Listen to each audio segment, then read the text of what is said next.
तालिबा जो कि army public school की हैं, हफ्सा, वो ज्वाइन कर रही हैं और हफ्सा से हम बात करते हैं। हफ्सा, बहुत शुक्रिया।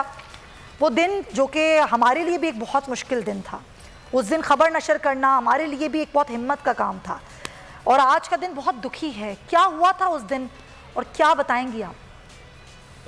इसको हुआ इसी तरह एक यूजुअल दिन था। 16 दिसंबर हम लोग के एग्जाम्स चल रहे थे आर्मी पब्लिक स्कूल में, तो that was a prep leave basically.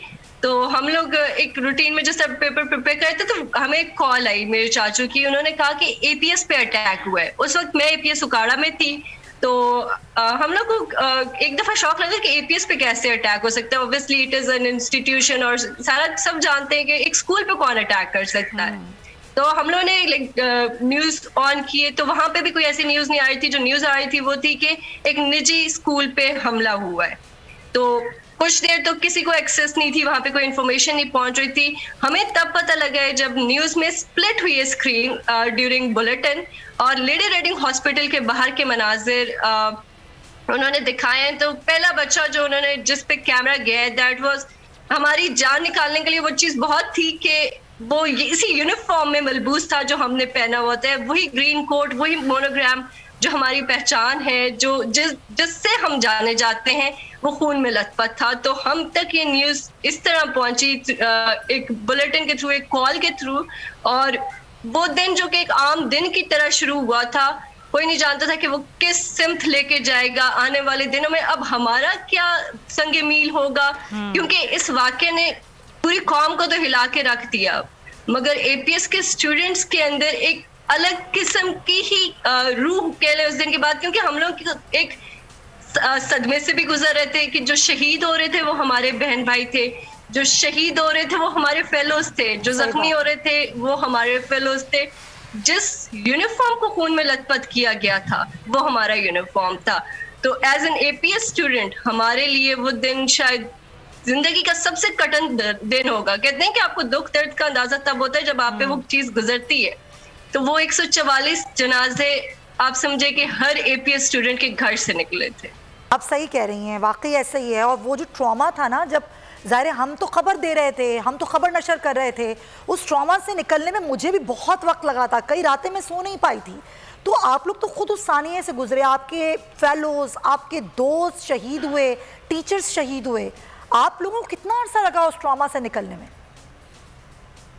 उससे वेरी नेक्स्ट डे जब हम लोग स्कूल गए तो कौमी तराना जब पढ़ा गया तो उस कौमी तराने में एक हम लोग को उस दिन एक हम वैसे कौमी तराना बहुत इंथुसियास्टिक होके हम लोग पढ़ते हैं। उस दिन कौमी तराना पढ़ते हुए एक दुख थी कि जैसे लाइक हम अब हमारे पे इस खून का कर्ज है। सही बात है। उस ट्रॉमा से निकलना बहुत मुश्किल था। हम लोग रोज क्लासेस हम लोग इस तरह होती थी कि लेक्चर्स हो रहे होते थे, हम लोग रो रहे होते थे, हमसे कंसंट्रेट नहीं हो पा रहा होता था क्योंकि वो यूनिफॉर्म, वो आप एक चीज में उसमें बार बार उस सिनेरियो में जा रहे हो, आप वो यूनिफॉर्म पहन रहे हो। लव्स आर्मी पब्लिक स्कूल जब जब आता था तो वो आपको एक आर्मी पब्लिक स्कूल की एक वही उस वाक़े की याद दिलाता था। तो उस वक्त हमारी मैम सुमैया अजीज, उन्होंने कहा था कि आपको बेहतरीन तरीका ये होता है किसी भी चीज से निकलने का कि आप उसको बयान करें, कोई पेंटिंग बनाए, किसी भी फॉर्म में एक्सप्रेस करे, कोई राइटिंग कर दे, कोई पोएम लिखे। तो दैट वाज द मोमेंट जहां से मुझे लगा कि मुझे मैम सुमैया से जो इंस्पिरेशन मिली, उसमें मैंने ये अपनी किताब मासूम शोहदा लिखी, जो कि उस हमारे जो एपीएस पे अटैक हुआ था उसका वो कंप्लीट अकाउंट है कि वो अटैक स्टार्ट कैसे हुआ, a day in the life of APS student, कि उस अटैक से पहले वो स्टूडेंट कैसे थे हम, वो अटैक हुआ, उस अटैक में क्या सिनेरियो बना, कैजुअलिटीज और जो न्यूज और वो सारा कुछ आ रहा था, फीलिंग्स हर तरफ से, वो किस तरह से एक नेशनल लेवल पे, इंडिविजुअल लेवल पे, एक इंस्टीट्यूशन एपीएस के लेवल पे वो किस तरह से वो चीज इवेल्युएट हो रही थी।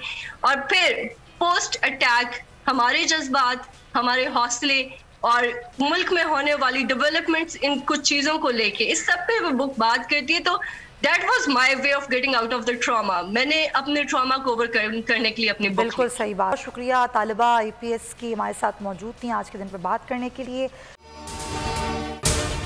अगर आपको ये वीडियो पसंद आई है तो सब्सक्राइब करें और बेल आइकन पर क्लिक करें।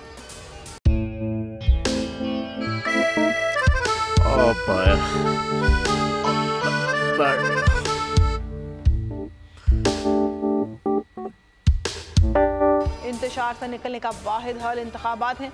हकीकी आज़ादी मार्च आज रवात। खसम आयत के मुताबिक अगर आप उसको ये रिपोर्ट दे दे तो मैं आपको अपनी 4 सीटें दे दूंगा। मौलाना हाँ साहब, वो जो रिमोट हमें दे दे और वो जो नीली पीली चैनल है वो लगाए। जाओ शबाज। हम ऐसा टीवी देखते ही नहीं जिसका रिमोट हमारे हाथ में ना हो। और यहाँ पे कोई 2 नंबरी नहीं चलेगी। और हम कोई गुलाम है जो आप रिमोट मांगे हम दे दें? Absolutely not. यहाँ पे सिर्फ पाकिस्तान का नंबर 1 चैनल चलेगा, बोल, जो हकीकी सहाफत की जंग लड़ रहा है। पाकिस्तान के लिए कोई और नहीं, सिर्फ बोल खड़ा है। आप सब भी बोल देखें।